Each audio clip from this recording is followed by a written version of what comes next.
All right, welcome to game night tonight for our unboxing of this game, Dune, a game of conquest, diplomacy, and betrayal.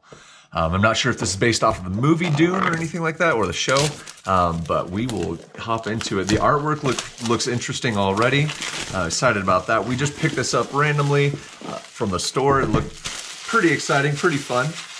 So we're just going to give it a shot here. But it is for 2 to 6 players. It is 120 minutes plus game. So this is a long, if you're in for a long game and like those long run games, this is probably going to be the one for you because it's already a 2-hour game.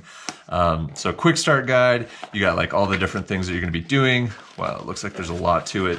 So little quick start guide maybe to get up and going without having to read all the rule books all over again. So there's that guy. Then of course you're going to have the rule book, which it is thick. Man, you got a lot of pages to this guy. So there's probably a lot of backstory with it, what's going on, but you've got about 23 pages, grand total of 24 pages just for this rule book. So lots to do there, but I mean, if it's a 2-hour game, you're gonna be here for a while, so I'm sure there's a lot to it. So you've got all these different, it looks like the character cards or where they are located. These they're not really character cards, I guess, because they have the perforation to be able to stand up. So it looks like you fold them and then you stand them up. But each of them has like a different strategy of what you're supposed to be doing. Interesting. Yeah, like I said, I have not played this game. We just randomly picked it up. But each one has a different strategy. It looks like some a little bit longer, more complex than the others. But you have their different symbols here and the character who is being played, apparently. So we're gonna set that aside here for a second.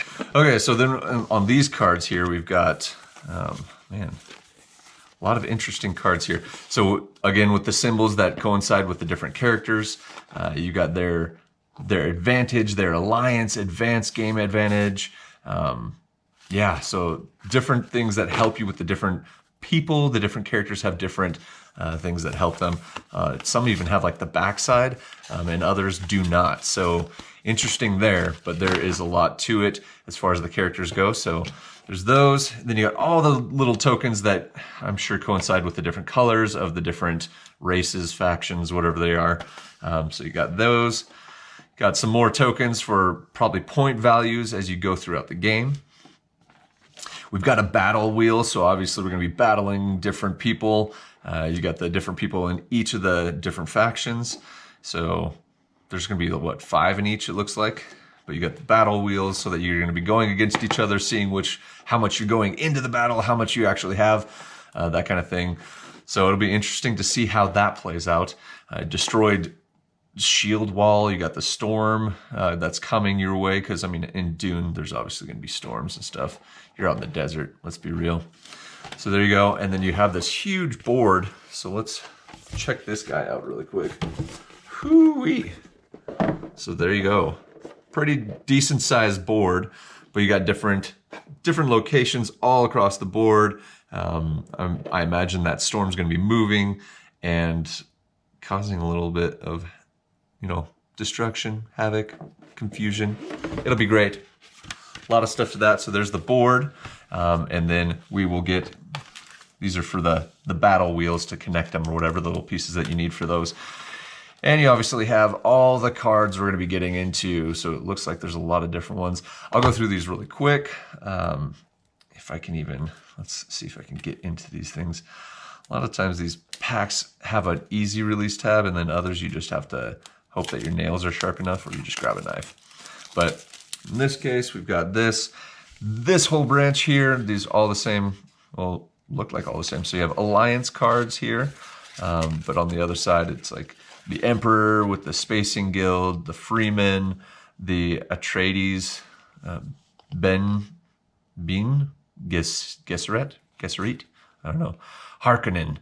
So all the alliances that you can do there, and then this extra card here, which leader bonus, Atreides, I'm not sure.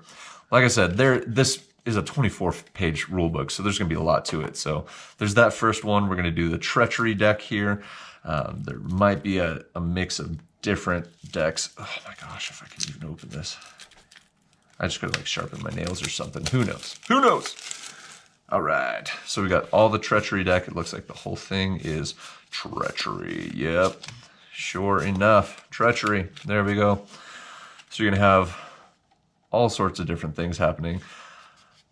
I'm excited. Like when there's games like this that have a whole bunch of different cards, different things that can be played, strategies, different factions.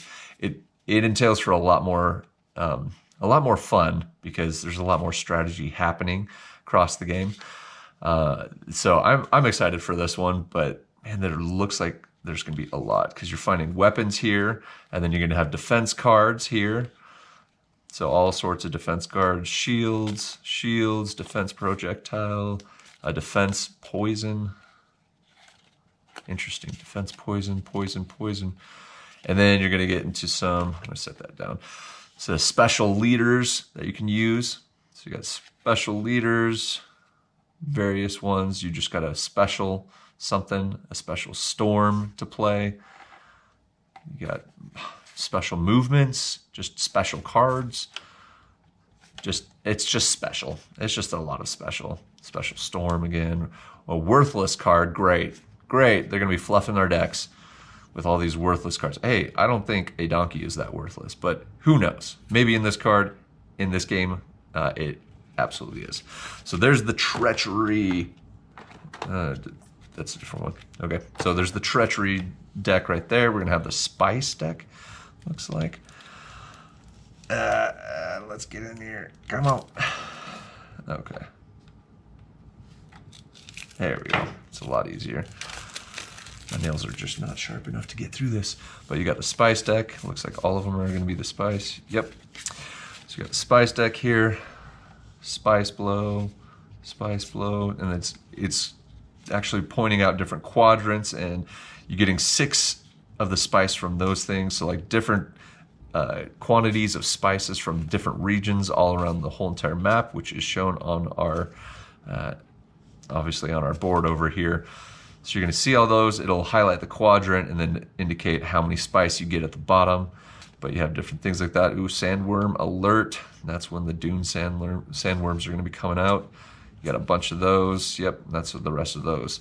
So you have a whole bunch of those as well as your spices. So it looks like we're going to be going around trying to get different spices as well. Let's do the trader deck here, which will be interesting because when you add a trader into any game, it just makes it more fun because you never know what anybody's going to do. So the trader deck there, pretty cool. Yeah, the artwork on this I'm liking. It's pretty interesting on the outside, and then it looks a little more detailed on the inside. So you got traders, you got the Emperor traders, all the different characters that will be in the Spacing Guild. So I'm guessing for each faction, there's a handful of traders.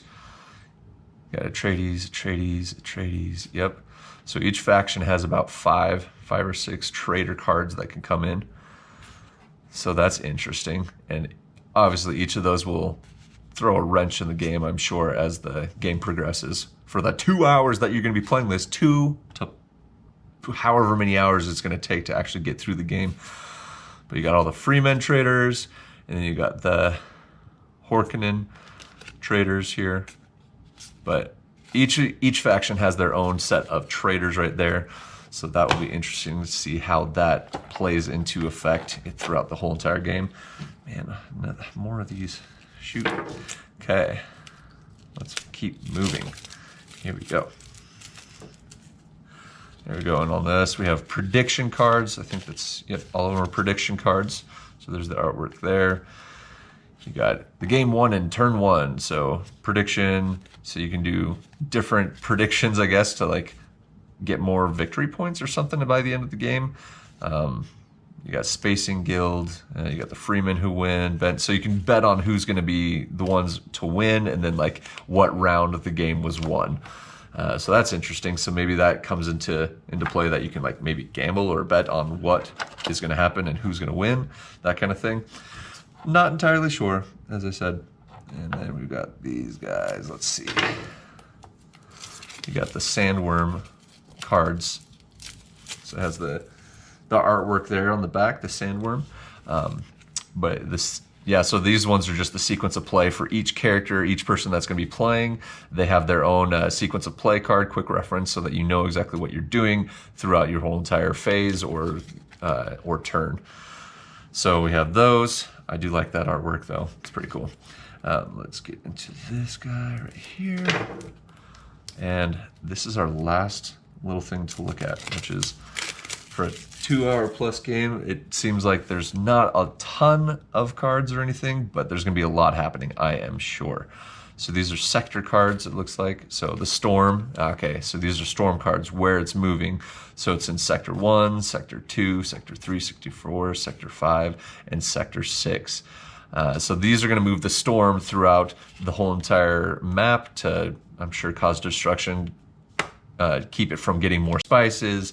There's going to be a lot of stuff happening with all of that. But you have all these different decks, and then you got your quick reference cards. So I'm just going to kind of stack all these right now for putting away purposes, whatnot. So I'm going to put these right there, there.